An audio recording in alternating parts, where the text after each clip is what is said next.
Ladies and gentlemen, thank you. Thank you. Please. This is Mitch Ratcliffe, and that's Mike Boland. This is BIA Kelsey Live. It's Thursday morning at 10 a.m. Pacific time, the day that we generally get together and talk about marketing news and what's going on in local media marketing and on-demand technologies, amongst other things. BIA Kelsey, of course, is a local market research firm. We've got 30 years of experience tracking advertising, broadcast, various sorts of media and marketing automation tools. And each week we get together and talk. And this week, let's get right to the news stories. By the way, Mike, how are you? I'm well, thanks. You know, I'm trying to work on my soft skills here. You think it's working? Yeah, no, absolutely. Things are cool here in San Francisco. The rain finally let up, and through, I think, tomorrow and most of the weekend, it's supposed to be beautiful. And I'm going to head up north for some wine tasting, so looking forward to that. Great. Great. Have fun with that. I would encourage you to get to the hills and ski a little bit if you can, too. Well, I'll be doing that probably the week after. Excellent. Well, I'm thinking about going skiing in Salt Lake in a few weeks. That'll be the first time. My brother actually lives up in Tahoe, and he's been teasing me by sending pictures of just like snowbanks that are, 30 feet high. Nice. So let's jump into the news. So first off, I want to talk with you about Facebook, and they've extended their ability to target. That is across both the Facebook and marketplace and the Facebook ad network that they provide for third parties. And the nature of this targeting is that you can actually reach into retarget a customer of one of your competitors who has dropped out of a funnel. Yep. Really an interesting change because it puts brands into a head-to-head battle when they get into the funnel. And I'm wondering whether or not that actually will be an effective way for brands to compete. We know, of course, that they do have to compete head-to-head. Yep. But the idea that you're going to be retargeted because you viewed a competitor's product may actually result in a lot of wasted exposure. And the analogy I would point to is on Amazon. If somebody sends you a link and says, take a look at this, for the next 6 months, you'll see that same product as one of your first recommendations for quite a while because you looked at it. Yeah. When we think about Facebook retargeting and the ability for brands to go after a competitor's customer, should marketers be gleeful about this, or is this something they need to be careful about? I think it's a double-edged sword. I think the way you framed it, I think, is perfect. And it's classic conquesting, which is, of course, a long-standing kind of tactic in the advertising world. It takes different forms with different media, of course, but classic conquesting, targeting your competitors' customers in some way. And of course, this takes form in retargeting, as you said. And also, as you said, this takes place within Facebook properties, either on Facebook proper or in their ad network. So, yeah, like sometimes you see it a lot on Facebook on the sidebar ads. I spend a lot of time on Zappos, so I'm always seeing like the exact pair of shoes I looked at. It's interesting, though. So retargeting, as that's known, though it's, I've always been skeptical about it for a lot of the reasons that you said. If you kind of dropped off a purchase funnel, that's the last thing you want to be shown because you've actually indicated that you don't want that. Or it might be something that you actually bought. I've bought stuff before, but then I see the ad for it. So in either case, you would think that it's not an ideal kind of tactic. But, it's interesting. The retargeting metrics often show to be more powerful than kind of benchmarks of just kind of standard banner ads. And that's probably because standard banner ads have such a low click-through rates and low effectiveness. Sure. So, but anyway, I think it just takes that retargeting, but instead of showing you that same set of shoes, it's a slightly different one from a direct competitor. Yeah, but I think that's interesting. So the fact that that conquesting angle on top of the retargeting actually might make it better because I'm not seeing that same pair of shoes that I looked at and didn't buy or did buy. I'm seeing something from a competitor of Zappos, which might be a more effective ad in terms of the customer experience. The other interesting thing there is that me as a customer, I might be less creeped out, or people that are inclined to be creeped out that like, oh, how'd they know that's the same pair of shoes I looked at? Where instead it's something as a complementary product or similar product. It's less of a creeped out factor. So I think that, like I said, it's a double-edged sword. I think that could have some of the upsides of conquesting, some of the downsides of retargeting. But when you combine those two together, it makes an interesting little hybrid. So you got to really think about how you're going to use this. Yeah. Right. So it's an art. And now we have a tool, but we don't necessarily have the art of doing it. Yeah, exactly. It's gonna come down to how well publishers, advertisers, whoever using are taking advantage of this offer from Facebook actually use it. And there will be a variance of effectiveness there, like anything else. Okay, so here's the question. In order to avoid this, brands must literally opt out and say, you may not retarget people who are in my space. Should marketers be doing that as a first step in this and then determining whether or not they want to be in that space? Yeah, well, so let me ask you this, in terms of just like the technicalities of it. If me as a brand wanted to opt out, that means Facebook will not track me, and therefore competitors won't be able to conquest me. Yes. But also, by opting out, I lose my ability to kind of use this tool, right? So it's kind of exactly. Yeah. So I mean, there again, it's a double-edged sword. I But think you wouldn't want to have this happening to your products without being explicitly aware of it. And I think that's the thing that marketers should be thinking about is, okay, maybe we want to turn it off until we're ready to deal with this. Yeah. But we certainly don't want to leave the back door open to our competitors. Yeah, the eventual strategy of if someone wants to take advantage of this and do the conquesting, knowing that they themselves can be conquested, I think is a decision that will come down to a case-by-case basis. But until that decision's made, I agree they should turn it off because, someone out there that might be more nimble and fast-moving might be already conquesting you. So, yeah, I think it's smart, at least in the short term, turn it off, figure out what you're going to do with this conquesting tool, and then maybe turn it back on, maybe not. Yeah. I think that's great advice. So let's move on to the next one, and we're again into basically the same area, which is a kind of content marketing. Yep. So there was a story in the Wall Street Journal, and we both had kind of mixed feelings about how they reported this in terms of whether this is really new. But they called out an interesting challenge, and that is in relation to Snapchat and Instagram. Instagram has had Instagram has had stories for a while, which are content placements. Yep. They introduced videos this last week, and the Wall Street Journal raised this as an issue of whether or not content developers could get paid. And I think that's missing the point here a little bit. They contrasted this with Story, which is Snapchat's video and content marketing program. Now, the major differences between these two, why don't you talk about them? Because you really hit it on the head. Yeah, so first of all, Stories has been something that Snapchat had for years, which Instagram recently copied. And it was very interesting the way it copied it. It was very blatant in saying we're actually going to call it the same thing.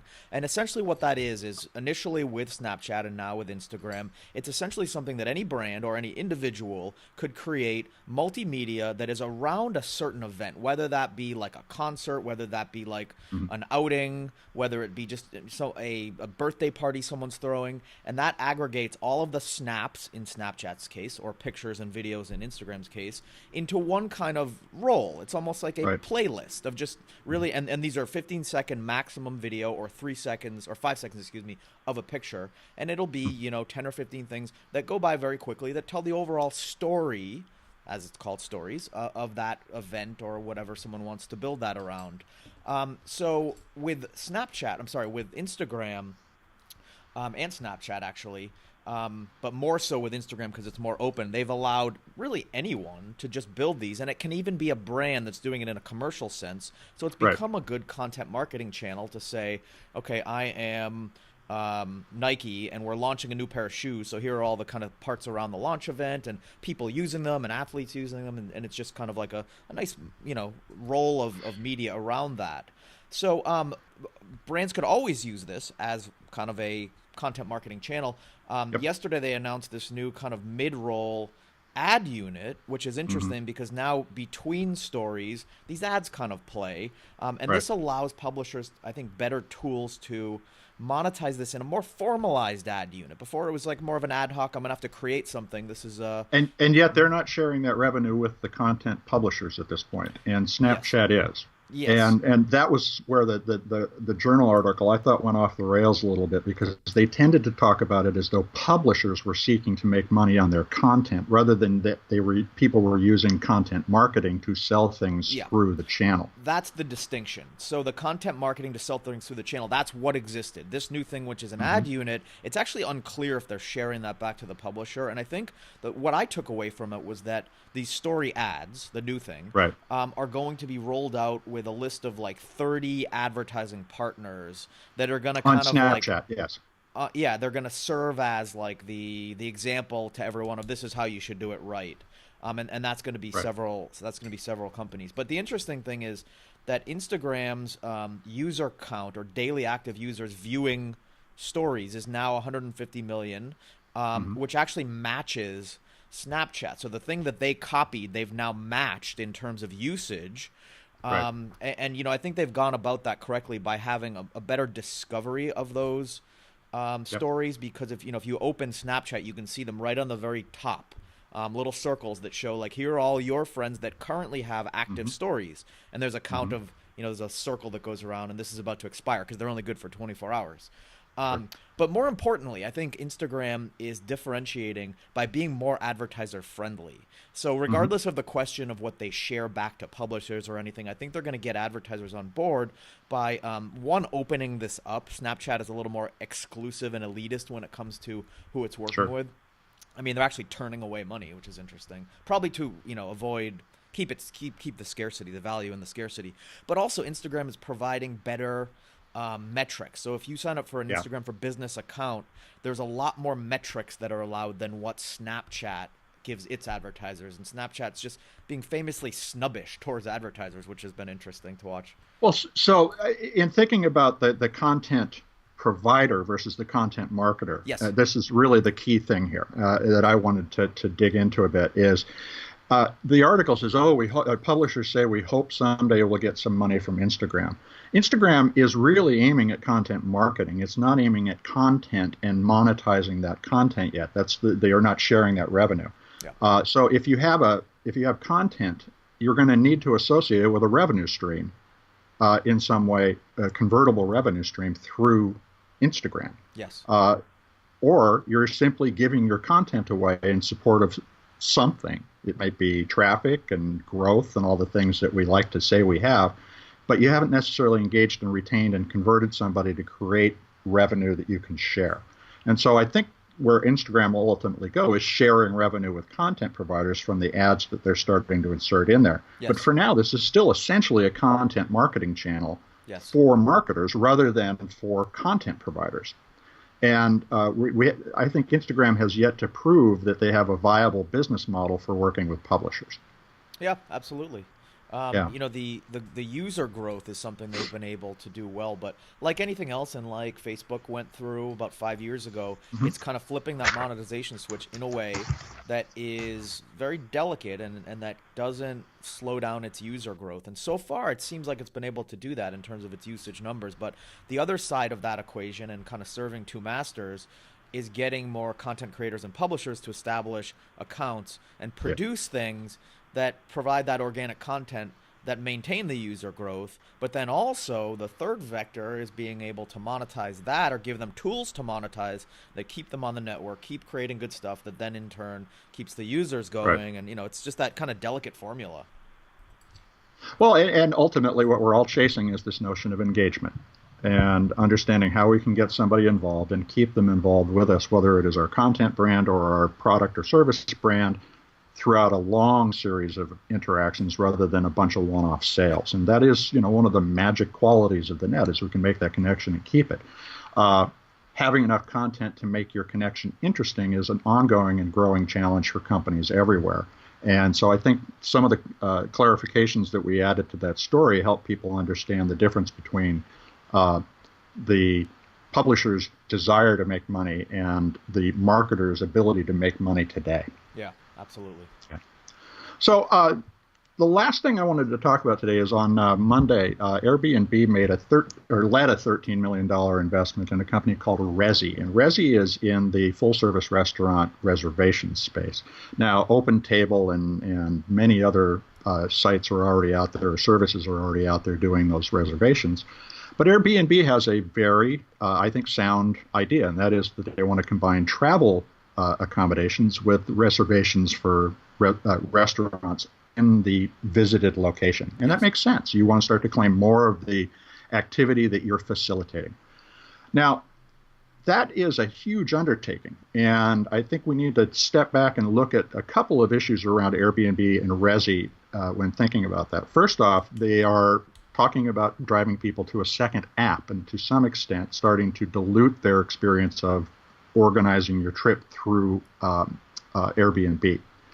Secondly, the market for restaurant reservations, what I did was I went back and I took our ad spend data for the top 50 markets in the United States and broke it out to see all the traveler accommodation spend and all the reservation spending.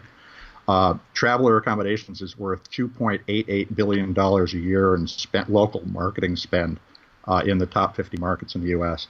Reservations for hotels, or for restaurants, are $2.82 billion. So we're talking about $600,000 difference. Airbnb, in order to get to the scope it is today, had to raise $2.95 billion. Resi has 15. So it's obvious that this is a strategic investment by Airbnb and Resi, but we have to question whether or not they can execute on this vision of combining the travel accommodation and restaurant scheduling into one thing. We've seen a lot of other companies starting to branch out around the basic service they facilitate. Uber added Uber Eats, and there's experimenting with many other things. Is probably the prime example. But Uber has had problems because none of that happens in the Uber app. You have another app. So is this the right way to go about adding these services? Should we be thinking now about consolidating into fewer apps rather than proliferating into more? That's the thing I'd love to hear your thoughts on. Yeah, the app bundling versus unbundling question is a big kind of long-standing debate, and I'll circle back to that in a second. But first of all, I think that, the sizes of those two markets is interesting, and for Airbnb, it's considering that the whole is greater than the sum of its parts in terms of combining the two, and that really aligns with Airbnb's long-standing goal to get towards more of an end-to-end kind of travel, I don't want to say agency, but like more of a just overall discovery engine, so that when you go somewhere, you can then have all of these suggestions and things to do. I think a travel concierge is the way to describe that. Yeah, that's the best way to put it. Concierge. Okay. And therefore, it's a better overall experience, and that leads towards just repeat usage and retained business and all of that. So I think that all makes sense.